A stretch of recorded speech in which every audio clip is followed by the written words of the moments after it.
Hi there, I'm Jim. Thanks so much for watching this video. If you don't know me, I am a writer, educator, and podcaster, and this is another one of my Friday Free Talk videos. A free talk is an idea I'm working on. It's going to be about 15 minutes of a bit of a rant, force all the ideas out that are in my brain about a certain topic. And it's similar to a free write, in which you take, say, 10, in my case 15 minutes and write on a topic, which I did. And I chose the topic of, because it was just interesting to me this week, of policing. And I wrote a blog post, and here it is. The problem of policing. And at first I talked about the need for policing. Right, this is not an anti-police thing. And then I talked about, or wrote about, the difficulty of policing. So just to give credit where credit is due, it is a difficult profession. But nevertheless, I did think that there were some problems associated with policing. And you might be familiar with some of them if you've been paying any attention at all to the news.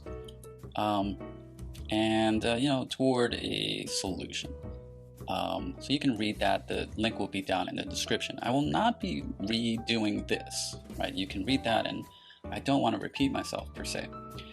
This free talk is going to be a little bit different from that. I'm going to start with the blog, and then I'm going to see where it leads, and I don't know where it will lead. So this should be fun, and you'll get, my real thoughts. The whole point is to be unedited and to be transparent. It's free in the sense that I'm not going to worry about criticism or whatever. Just going to focus on, as much as it's possible, on what are my thoughts. So I'm going to give myself 15 minutes here. You will hear the alarm at the end of 15 minutes. Oh, okay. Am I ready? Here we go. 15 minutes. On the topic of policing, on this blog topic. Here we go. Okay. I think clearly, let's just start where the blog post starts, right? We absolutely need police. It's incredibly important. I don't think most of us would want to live in a world where there isn't policing, because we would kind of have to fend for ourselves. And there have been moments in history where that's been more or less the case, and that wasn't all that great. Don't want to go back there, right? I think I made a point in the post that we're not all John Wayne, right? This isn't the Wild West. We can't, defend ourselves, all of us, and not all of us want to own a gun, right? And more guns, everybody owning guns, which some extreme libertarians, for example, propose. I don't think that that's the best option. But policing, delegating that responsibility to highly trained individuals who have great characteristics, ideally, I think that's a good thing. Next, I moved on to the difficulty of policing. Policing is hard. For many reasons. It's dangerous. You never know what you're going to expect. People might attack you just based on your uniform. That is what you sign up for, but it is a difficult thing to ask people to do. So as necessary as it is, it's also very difficult, and we have to keep that in mind when we look at incidences of police brutality. I might agree with, say, BLM on one particular incident, and I might disagree with them on another. I understand it's sort of a big movement. People say different things, and it's not a traditional organization in the way that, say, the NAACP is. So, but the problem stems from the fact that, there are a lot of things that we demand from cops. We demand them to be street smart and courageous, but also patient, well armed, ideally to be really good grapplers, because that reduces the need for violence. This is something that Renan and Hiron Gracie, from the famous Gracie Jiu-Jitsu family, advocate a lot of, and I agree with them. We're at 12 minutes now. A lot of things that we demand. And I think, given how stressful the job is, considering how many demands, mental health experts, etc., I think it makes sense to sort of specialize policing into violent crime, right? Specializing in violent crime and seeing if we can automate certain things, certain traffic violations, which we do to some extent, but doing more of that, I think, is a good idea. Parking violations, traffic violations. Recently there was a story of the guy, forgive me, I can't remember his name, who was shot in the back of the head by a police officer over, I believe, just a license plate issue. And that's tragic. And, if there was some sort of automated system for that, officer takes a picture of what's wrong and, a ticket shows up at your house, that might have avoided death, right? You can blame people for reacting in the way that they do, and whether it's the result of bad policing or just bad luck. Either way, I think these things can be avoided as much as we can automate and use mental health professionals in certain situations where it's valid to make initial contact. When suspects are nonviolent, they might also need a police officer there, but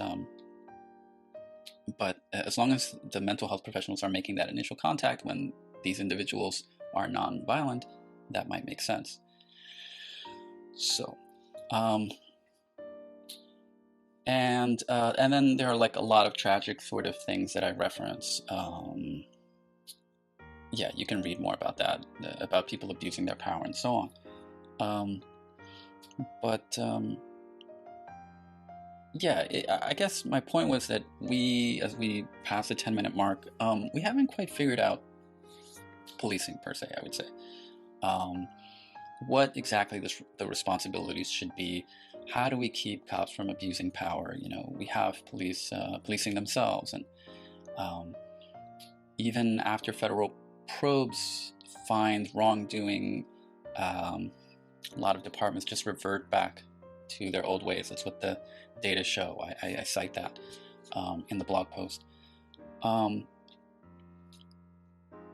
do we do that? And I think as a society, we're still trying to figure out what policing is. I don't know when we will figure it out, if we will figure it out. I think we're moving in the right direction.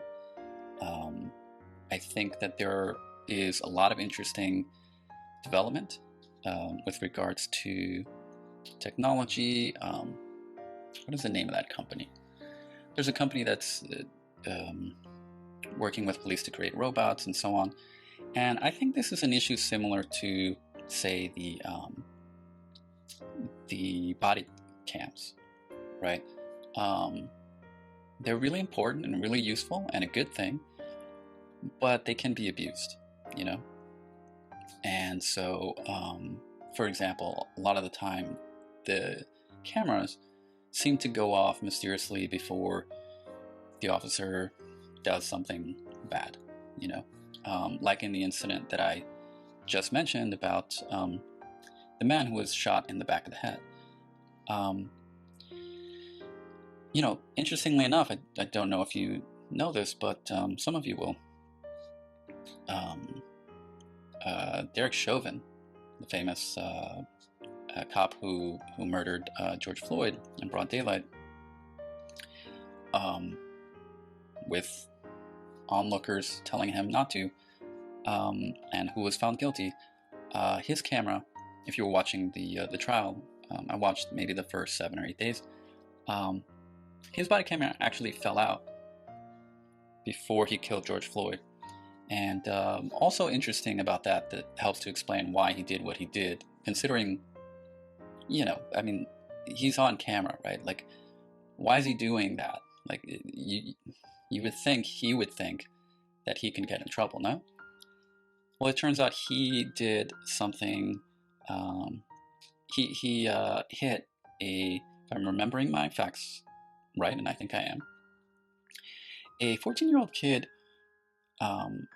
black kid, in the head with his flashlight so hard that the kid needed stitches, and then proceeded to kneel on him, it doesn't say exactly where, for about 17 minutes. So in some sense, it was worse than what he did to George Floyd. Obviously, George Floyd died. George Floyd was on drugs. And so perhaps Chauvin also thought that that might be a good cop-out, no pun intended. My point with the story about the 14-year-old kid is, as a result, he received a letter of reprimand, and that's about it. So, and that's it as far as I know. So just think about the mentality that gives you, that your department saw what you did to a 14-year-old kid, give him stitches, kneel on him, maybe on his back, on his neck for 17 minutes afterward. It kind of tells you that what you're doing is okay and you won't really be punished. So that's a difficult problem to solve. Yeah, as we're approaching 5 minutes now. Robots, technology is going to help, but it just depends on how we utilize that technology. I can see this technology being used, for on behalf of the police to sort of protect them. I mean, I think we can definitely count on body cameras working when it's to the advantage of police. The question is, will they always work? Especially when they're not directly to the advantage of the police, when they're to their disadvantage, to catch bad cops. And part of the point that I make in the post is, people sometimes say, and this drives me crazy, that, well, it's one bad apple. It's, which I don't think is true. I think there's a cultural problem across the country and police departments across the world. Not necessarily all, I don't know.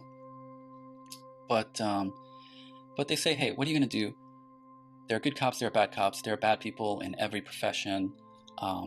Basically saying, this is normal, what are you going to do? And my point to that has always been, you can have a bad worker at a McDonald's, say, and there's only so much he can do as a bad worker in McDonald's, right? I mean, hypothetically, the worst would be, I think, like poisoning someone. That is possible, and I think that actually, I did get really bad food poisoning one time. I was 19 years old or something. I was dressed goth or something. Maybe some kid in the subway didn't like goth people or something, and I vomited several times, like really violently, that night. So that is bad. But what a bad cop can do, especially, with things like the Blue Shield, which is like the code of silence that officers don't snitch on their bad intentioned coworkers, which is like gang-like behavior, right? Because of that, you can have a bad cop who has all of these powers that we, the citizenry, the citizens of a particular city or state, give them, empower them to catch bad guys, to catch terrorists. They can use these powers and target it to individuals and get away with that for a very long time. And so we're approaching 2 minutes now. That's a really big problem.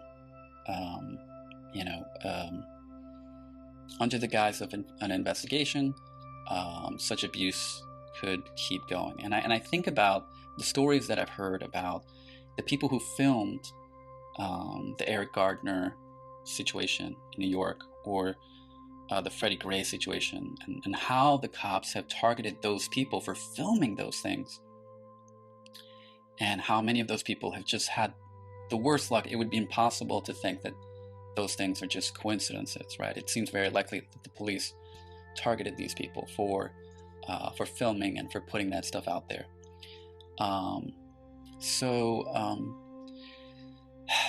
That's a hard problem to solve.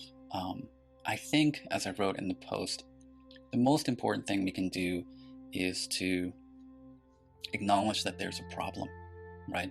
Not be so divisive. BLM has, their extreme that condemns every single killing as if it's George Floyd happening again and again. And I don't think that it's always George Floyd. And then you have, cop apologists on the other side who are, defend the cops no matter what. And, a lot of them, white, conservative, male, benefit from the police cracking down on minorities and so forth.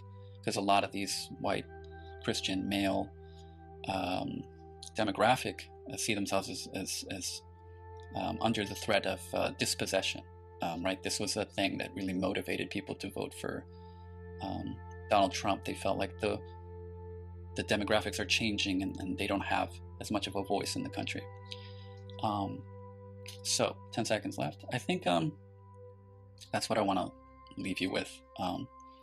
Consider, and the time is over. All right. Consider where we can find common agreement on this particular issue. And let's focus there. If we can acknowledge some basic truths, we are closer toward a solution. And the solution might not be my ideal or your ideal. Often, political progress happens through compromise, but we need to compromise if we need to compromise.